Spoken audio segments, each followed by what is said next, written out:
Hello student. आज के इस नए वीडियो में हम लोग torque acting on the dipole in electric field से रिलेटेड क्वेश्चन को सॉल्व करेंगे, जिसमें एक क्वेश्चन है कि डाइपोल को यूनिफॉर्म इलेक्ट्रिक फील्ड में रखते हैं तो उस पर लगने वाला जो टॉर्क होता है वो वेक्टर फॉर्म में P vector cross E vector के फॉर्म में होता है, लेकिन ई वेक्टर क्रॉस पी वेक्टर के फॉर्म में नहीं होता है।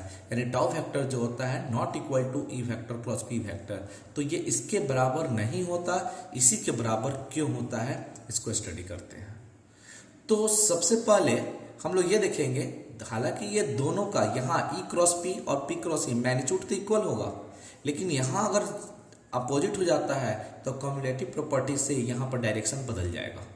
तो यहाँ पर हम लोग का सिर्फ डायरेक्शन का ही चक्कर है, तो वो डायरेक्शन की वजह से यानी accurate specified direction P cross E के एलोंग ही होगा, E क्रॉस P के एलोंग नहीं होगा। इसी चीज को हम इस वीडियो में समझते हैं। इसके लिए हमने एक यूनिफॉर्म इलेक्ट्रिक फील्ड का एक रीजन कंसिडर कर लिया, जो तीन parallel line with equal distance के रूप में ड्रॉ कर दिया, जो इलेक्ट्रिक फील्ड लाइंस को रिप्रेजेंट कर रहा है।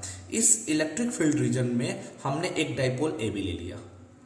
ए पर प्लस क्यू चार्ज रख दिया, बी पर माइनस क्यू चार्ज, दोनों की magnitude equal, direction opposite dipole के लिए। ओ को सेंटर मान लिया, ए बी का ये ओ सेंटर हो गया। तो उस सेंटर के रिस्पेक्ट में ए का पोजीशन वेक्टर r1 कंसीडर कर लिया और बी का पोजीशन वेक्टर r2 कंसीडर कर लिया। हालांकि ये सेंटर है, यहां से यहां तक की दूरी और यहां से यहां तक की दूरी इक्वल होगी, तो r1 का मैग्नीट्यूड और r2 का मैग्नीट्यूड इक्वल होगा, लेकिन डायरेक्शन एक दूसरे के अपोजिट होंगे।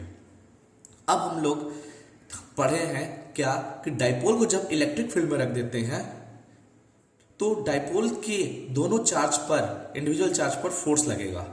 हालांकि इलेक्ट्रिक फील्ड में जब किसी चार्ज पार्टिकल को प्लेस करते हैं तो फोर्स एग्जिस्ट करते हैं, तो प्लस चार्ज पर इलेक्ट्रिक फील्ड के डायरेक्शन में फोर्स लगेगा, इलेक्ट्रिक फील्ड के डायरेक्शन के अलोंग यानी पैरेलल फोर्स लगेगा, और माइनस क्यू चार्ज के लिए इलेक्ट्रिक फील्ड डायरेक्शन के अपोजिट डायरेक्शन में इलेक्ट्रिक फोर्स एग्जिस्ट करेगा।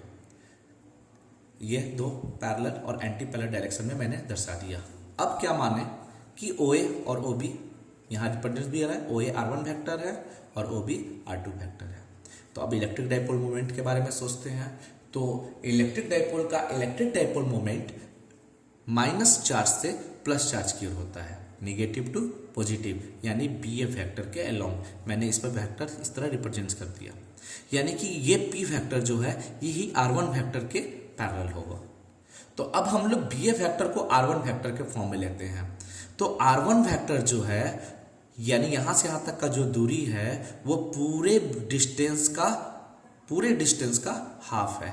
यानी जो बी ए वेक्टर r1 के फॉर्म में लिखेंगे तो बी ए वेक्टर बराबर 2r1, इसको 2 से मल्टीप्लाई करना होगा। तो यहां पर देखिए डाइपोल मोमेंट जो होता है वो चार्ज इनटू डाइपोल लेंथ के प्रोडक्ट के फॉर्म में होता है, और वेक्टर जो होता है वो बी ए फॉर्म में माइनस क्यू से प्लस क्यू की ओर डाइपोल लेंथ पे ही रिप्रेजेंट करते हैं। तो क्यू बी ए जो है, बी ए जो होगा 2 इंटू r1 के फॉर्म में होगा, 2 इंटू r1। ये भी दूरी इसके लिए ऐड हो जाएगा, तो ये पूरा दोनों डिस्टेंस के लिए 2r1, तो ये 2r1 एग्जिस्ट कर गया। अब क्या करते हैं कि ये देखते हैं कि ओ बी वेक्टर जो है वो ओ ए वेक्टर का अपोजिट है, यानी r2 जो है r1 का अपोजिट है। तो r2 vector is equal to minus r1 vector लिख सकते हैं, क्योंकि वो भी equal to minus O A vector. अब हम लोग इंडिविजुअल पार्टिकल पर टॉर्क निकालते हैं, पूरे सिस्टम की ओर टॉर्क अभी नहीं कैलकुलेट करेंगे, अभी इंडिविजुअल चार्ज पर टॉर्क निकालते हैं। तो टॉर्क का फॉर्मूला हम लोग 11th क्लास वाले रिजल्ट से निकालेंगे। क्या कि वेक्टर फॉर्म में हम लोगों ने टॉर्क पढ़ रखा है वो r vector cross a vector के फॉर्म में एनालाइज करता है, यानी पोजीशन वेक्टर और फोर्स के क्रॉस प्रोडक्ट के फॉर्म में। तो यहाँ पर टॉर्क इस रिजल्ट्स का यूज यहाँ पर आगे वाले टॉपिक में करेंगे। तो सबसे पहले हम लोग torque acting on the charge particle A calculate करते हैं। तो torque acting on the charge plus Q at A with respect to position O, position O के रिस्पेक्ट में निकालते हैं, क्योंकि पोजीशन वेक्टर यहीं से कैलकुलेट करना है। तो टॉर्क टाउ वन वेक्टर क्या होगा, R1 vector cross F1 vector. तो ये तो रिप्रेजेंट कर गया, ये पूरा वेक्टर फॉर्म के फॉर्म में रिप्रेजेंट कर गया R1 vector cross F1 vector. अब हम थोड़ा डायरेक्शन भी देख लेते हैं। तो डायरेक्शन कैसे दिखाते हैं भाई, तो अब हम इसको 2 पेन का यूज करेंगे। P1 वेक्टर के पैरेलल मैंने ब्लैक पेन को रख दिया, और F1 वेक्टर के पैरेलल यहाँ पर मैंने रेड पेन को रख दिया। अब ये दोनों को अब ये हम रिप्रेजेंट स्टडी करते हैं, देखते हैं क्या देखते हैं कि F1 वेक्टर और R1 वेक्टर और F2 वेक्टर इस डायरेक्शन में रिप्रेजेंट कर रहे हैं। तो डायरेक्शन निकालने के लिए right hand screw rule use करेंगे।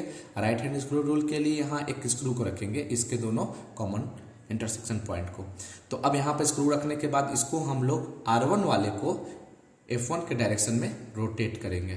तो स्क्रू को इस डायरेक्शन में रोटेट करेंगे तो ये रोटेशन हो गया क्लॉकवाइज, और क्लॉकवाइज जब रोटेशन होता है तो स्क्रू का मूवमेंट इनवर्ड होता है, डाउनवर्ड नीचे की ओर जाएगा, और ये नीचे perpendicular to the plane of paper हो गया। तो अगर डायरेक्शन इनवर्ड होगा तो उसके लिए क्रॉस यूज करते हैं, अपवर्ड होगा ऊपर की ओर होगा तो उसके लिए डॉट यूज करते हैं। तो अब यहाँ पर इनवर्ड है तो इसके लिए हम लोग क्रॉस यूज कर रहे हैं। ये रिप्रेजेंट कर रहा है इनवर्ड डायरेक्शन।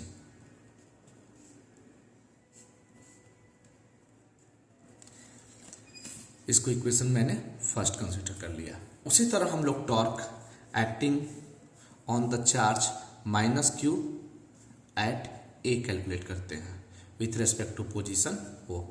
तो टॉर्क टाउ टू वेक्टर बराबर क्या मिलेगा, R2 vector cross F2 vector, R2 vector cross F2 vector.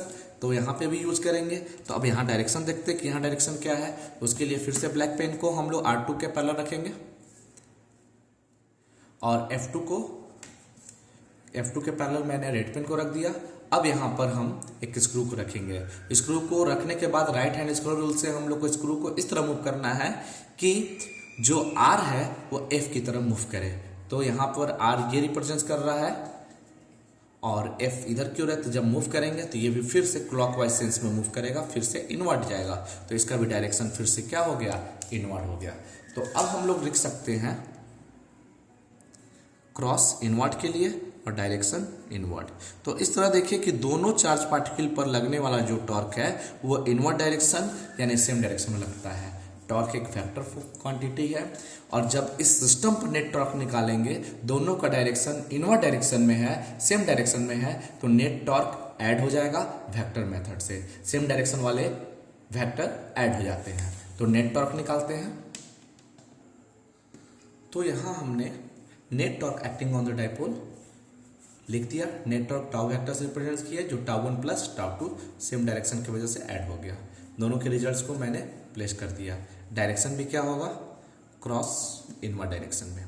अब क्या देखते हैं कि दोनों का रिजल्ट्स एक ही फॉर्म में लाने के लिए यह देखते हैं कि F1 और F2 का मैग्नीट्यूड एक दूसरे के इक्वल है या नहीं। तो दोनों F1 और F2 का वैल्यू इक्वल मैग्नीट्यूड होगा। कैसे, क्योंकि चार्ज पार्टिकल का मैग्नीट्यूड सेम है और इलेक्ट्रिक फील्ड का स्ट्रेंथ भी सेम है, तो ये Q इंटू ई वैक्टर के रूप में होगा, और इस पर भी लगा हुआ फोर्स ये भी Q इंटू ई वैक्टर के रूप में होगा। तो रिजल्ट्स जो होगा वो दोनों के लिए Q into E vector lies करेगा। तो यहाँ पर R1 वैक्टर छोड़ देते हैं और F1 वैक्टर का value Q into E vector. R2 vector का जो वैल्यू है माइनस R1 वैक्टर है।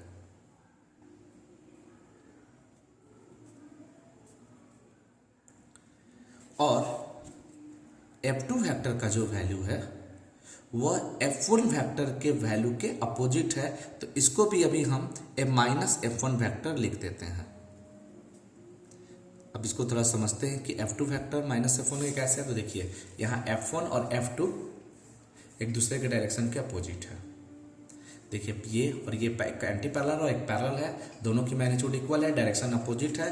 तो लिख सकते हैं क्या, since F2 vector is equal to minus F1 vector. तो अब यहाँ पे भी F1 दोनों को एक ही फॉर्म में ला दिया, F2 को भी F1 के फॉर्म में तो ला दिए। तो अब दोनों रिजल्ट्स हमारा क्या मिला, R1 vector cross QE vector और माइनस माइनस प्लस हो गया R1 वेक्टर, और F1 की जगह भी हम लोग QE वेक्टर लिख सकते हैं। तो दोनों रिजल्ट्स क्या मिला, 2R1 vector cross Q into E vector.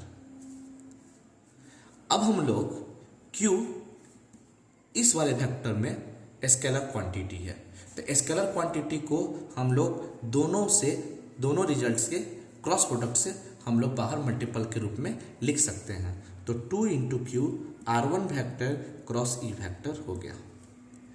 तो अब हम लोग को क्या करना है कि P वेक्टर के रूप में लाने के लिए Q इंटू R1 वेक्टर है, तो इसको हम लोग इस फॉर्म में भी अलग अलग करके लिख सकते हैं। ये वाला क्वांटिटी किसी एक वेक्टर का क्रॉस प्रोडक्ट क्वांटिटी किसी भी स्केलर क्वांटिटी से मल्टीप्लाई किया जा सकता है।